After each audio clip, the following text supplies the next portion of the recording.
नमस्कार मंडळी, kitchen and मोअरमध्ये तुमच्या सगळ्यांचं खूप खूप स्वागत. तर आपण आज मस्त असं माशाचं पातळ कालवण करणार आहोत. रेसिपी अगदी सोपी आहे आणि झटपट होते, पण चव मात्र लय भारी. चला तर मग रेसिपीला सुरुवात करूया. इथे मी अर्धा किलो शिंगाडा मासा घेतलेला आहे. अगदी फ्रेश शिंगाडा मासा घ्यायचा आहे आपल्याला. माशाला प्रथम हळद आणि मीठ लावून घ्यायचं आहे. हळद काय लावायची तर हळद अँटीसेप्टिक आणि अँटीबॅक्टेरियल असते म्हणून, आणि मीठ लावल्याने माशाला चव पण छान येते आणि त्याचा ओशाळपणा निघून जातो. अर्धा लिंबू पिळून घ्यायचं आहे. माशांच्या प्रत्येक तुकड्याला हळद आणि मीठ चांगलं चोळून लावायचं आहे आणि झाकून अर्धा तास मुरत ठेवायचं आहे. तोपर्यंत आपण वाटणाची तयारी करून घेऊया. 2 मीडियम साईज कांदे इथे मी भाजून घेतलेले आहेत, बघू शकता. असं सगळं छान साहित्य भाजून घ्यायचं आहे आपल्याला. एक अख्खा लसूण घेतलेला आहे आणि 2-3 आल्याचे तुकडे घेतलेले आहेत. 2 चमचे पांढरे तीळ भाजून घेतलेले आहेत. अर्धी वाटी खोबऱ्याचे काप ते पण भाजून घेतलेले आहेत. असं सगळं साहित्य भाजून घ्यायचं. थोडी कोथिंबीर, जर ती देठासकट भेटली कोवळ्या देठांची तर उत्तमच. हे बघा, अशी थोडा वेळ भिजत ठेवली की माती आपोआप निघून जाते आणि वरून एकदा स्वच्छ पाण्याने धुवून घ्यायची.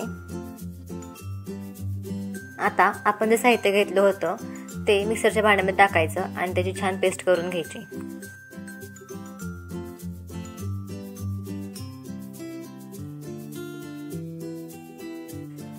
अगदी थोडंसं पाणी टाकायचं आणि याची छान बारीक पेस्ट करून घ्यायची. हे बघा, छान अशी पेस्ट तयार करून झालेली आहे. आता कढईमध्ये 2 पळी तेल टाकून घ्यायचं आहे. तेल मस्त गरम करून घ्यायचं आहे आणि आपण जी पेस्ट तयार केली होती ती याच्यामध्ये टाकून घ्यायची आहे. हे बघा, तेल छान गरम झालेलं आहे. असं तेल गरम करून घ्यायचं आणि सगळा मसाला याच्यामध्ये टाकून घ्यायचा.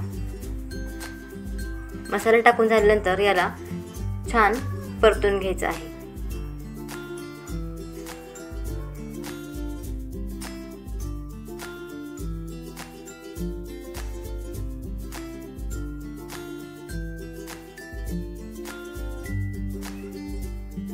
जोपर्यंत मसाला छान स्वतःच असं तेल सोडत नाही तोपर्यंत छान परतून घ्यायचं आहे.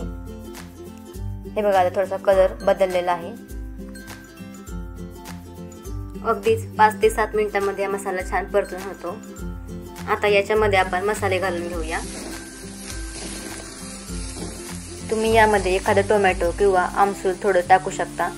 यामुळे कालवणाला आपल्या थोडंसं आंबटपणा येतो, ते सुद्धा छान लागतं. मस्त असं तेल सुटलेलं आहे मसाल्याला, बघू शकता. आता याच्यामध्ये 1 चमचा गरम मसाला टाकायचा आहे. 2 चमचे लाल तिखट टाकून घ्यायचं आहे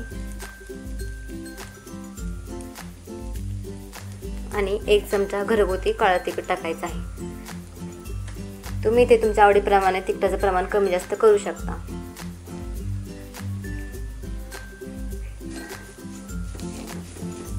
आता मसाले सुद्धा याच्यामध्ये चांगले परतून घ्यायचे आहेत आपल्याला.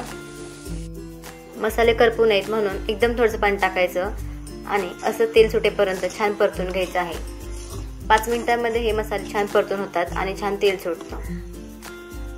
बघू शकता, मस्त असा आपला मसाला परतून झालेला आहे. आता तुम्हाला जेवढं पाणी लागतं तेवढं पाणी या ग्रेव्हीमध्ये टाकून घ्यायचं आहे. वरून थोडीशी कोथिंबीर टाकायची आणि पाण्याला छान उकळी काढून घ्यायची. 5 मिनिट कालवण छान खळखळ उकळून द्यायचं. हे बघा, किती मस्त अशी तर्री सुटलेली आहे वरती कालवणाला. आता आपण जे मॅरिनेट केलेले मासे होते ते याच्यामध्ये एक एक करून टाकून घ्यायचे. गॅसची फ्लेम फुल ठेवायची आहे आणि हळूहळू मासे सोडून घ्यायचे सगळे. चवीपुरतं मीठ टाकायचं आणि मासे छान शिजवून घ्यायचे. मासे शिजायला जास्त वेळ लागत नाही. अगदी 10 मिनिटांमध्ये मासे शिजून रेडी होतात. एकदा हलवून घ्यायचं हळूहळू आणि चेक करून पाहायचं. इथे चेक करून बघते मी मासा शिजलेला आहे का नाही. शिजलेला आहे, बघू शकता. लगेचच तुटतोय तुकडा. तर आपलं कालवण रेडी आहे. तुम्हाला जितकी कन्सिस्टन्सी ठेवायची आहे तसं घट्ट पातळ तुम्ही करू शकता. आता हे कालवण भाकरीबरोबर चुरून खायला सुद्धा एकदम रेडी आहे। तयार आहे आपलं माशाचं मस्त असं कालवण। नक्की ट्राय करून पहा आणि मला कमेंट करून सांगा कसं झालं होतं कालवण। आवडल्यास नक्की लाईक करा आणि सबस्क्राईब करायला विसरू नका। भेटूया पुढच्या रेसिपीमध्ये।